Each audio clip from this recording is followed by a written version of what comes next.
So this thing says -7, but it's definitely not -7. There must be a threshold or something where this thing just won't go any lower unless it's really, really cold. But I love how this radio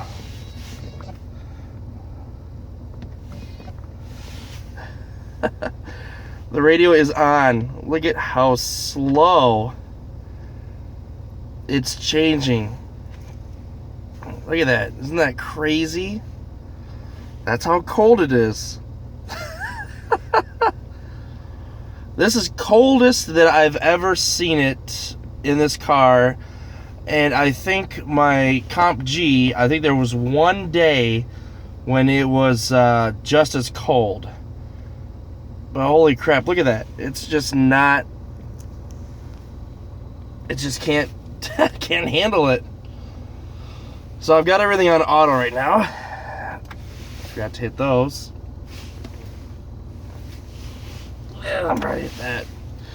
So I got it on auto right now, and I'm just curious as to how long it's going to take to warm up. I'm actually going to get my torque app going to see just how long it takes for this thing to warm up. But for those who are curious, the idle will stay right about there until the transmission fluid comes down to, or comes up to about 105 degrees or so, and then the idle will come down.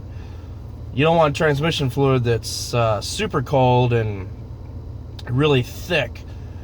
It won't flow as good. So in an attempt to try to warm up the transmission fluid, they keep the idle up until the transmission fluid comes up to about 100 degrees or so. So yeah, man, it is so brutally cold. I'm so glad that I get to fix my wheel bearing harness in a heated barn. Oh, so glad. So when it's this cold, we're talking -20 degrees. That's what it is right now at this very moment. -20. When it's this cold, it just makes everything just hard to operate. And there's a train again.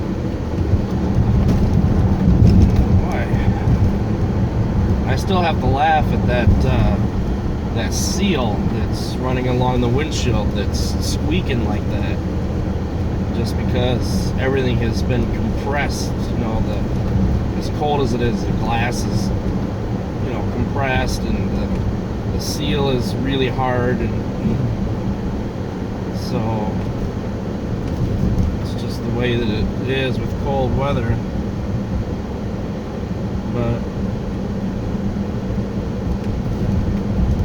I cannot believe how cold it is. This is the coldest day that we've seen in years. We had some pretty cold days last year, but nothing like -20.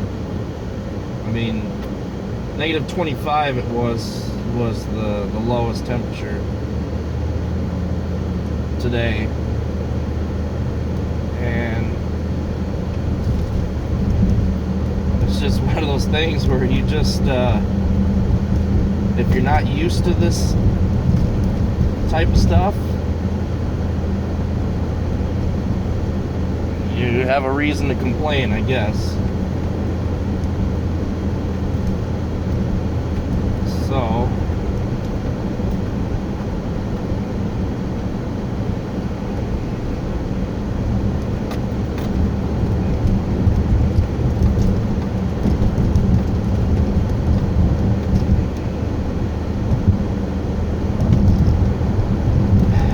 as you know, tomorrow, Saturday, I'll be fixing my wheel bearing sensor harness, get that fixed up, and hopefully it'll start warming up here It's not going to warm up at all next week. And for the next 10 days, it's going to be 20s at best. So I put my exhaust ambitions on hold just because of my car, having to take it to the shop and so on. But I did pick out my mufflers. They are going to be thrush welded mufflers. And if you want to know why I decided that,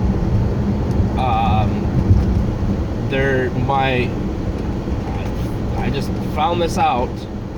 I just happened to be talking to one of my coworkers. He has a Monte Carlo SS. It's a 2006 or 5, something like that. But anyway, he has thrush welded on his, and all he did was replace the mufflers.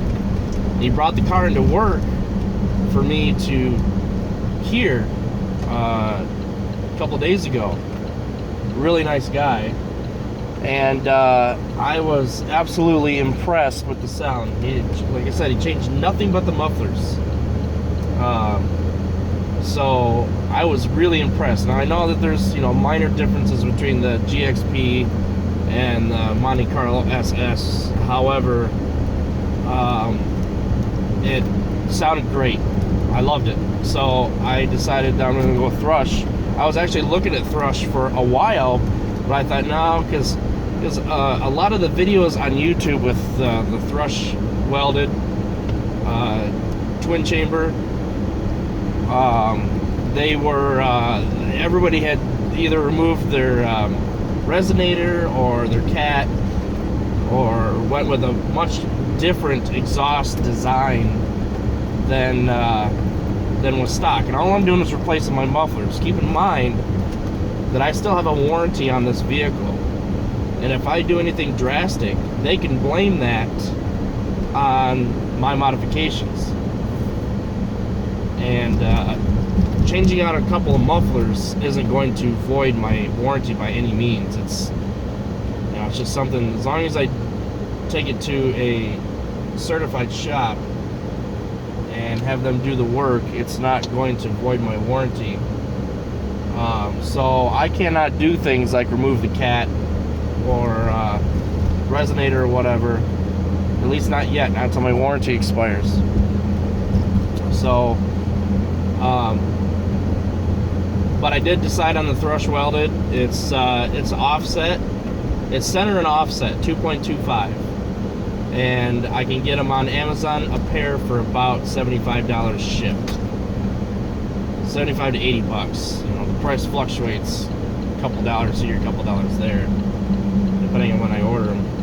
But so that's what I have decided on. Now, I seriously considered a lot of mufflers. Unfortunately, I know that MagnaFlow, I know that they have good reputation. I know they have great exhaust. But even when I forgot your name, I'll put it at the bottom. Even when he did a demonstration, internally demonstration, it sounded great. Believe me, I'm not knocking the exhaust, the sound. It sounded great, but unfortunately, it just doesn't have that tone that I'm looking for. It sounds great, but it's just like anything else. Everybody likes a certain music and whatever. There's a certain tone that I'm looking for, and it's more towards a Flowmaster tone. And I know that there were some complaints about them being too raspy, the Flowmasters. But again, I'm not gonna, even after my warranty expires, I'm not planning on removing my resonator. I may get a MagnaFlow resonator or an aftermarket resonator, or get a glass pack or something in its place, but I'm not going to remove the resonator. I want that to stay there.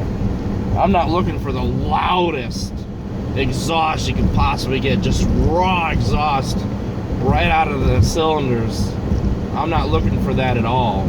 I want something that's got a really good tone to it, that I can drive down the highway and not feel like my ears are going to blow out. So with that in mind, I looked at Flowmaster Super 44s, the 40 originals, and there was another muffler knockoff that I was looking at. I can't remember their name, but anyways, I looked at them all, and after I heard the thrush welded in person, I was sold. And the Flowmasters were going to cost about $90 to $100 a piece. So you're looking at $200 in mufflers plus $100 to $150 to install them. It's $350 just for a set of mufflers. I mean, that's just kind of ridiculous. Whereas the Thrush Welded, I can get the set for $80 and have a shop weld them up for $100. So $180 for new exhaust. So that's what I'm gonna do. I appreciate everybody's feedback. Believe me, I looked at everything that everybody was saying. I was really looking at it, and so I just decided myself that I just really like that Flowmaster-like sound. That Thrush Welded muffler just sounds great to me. Okay, so don't think that I'm knocking any of your exhaust systems, because they all sounded great. So anyway, we'll catch you guys later.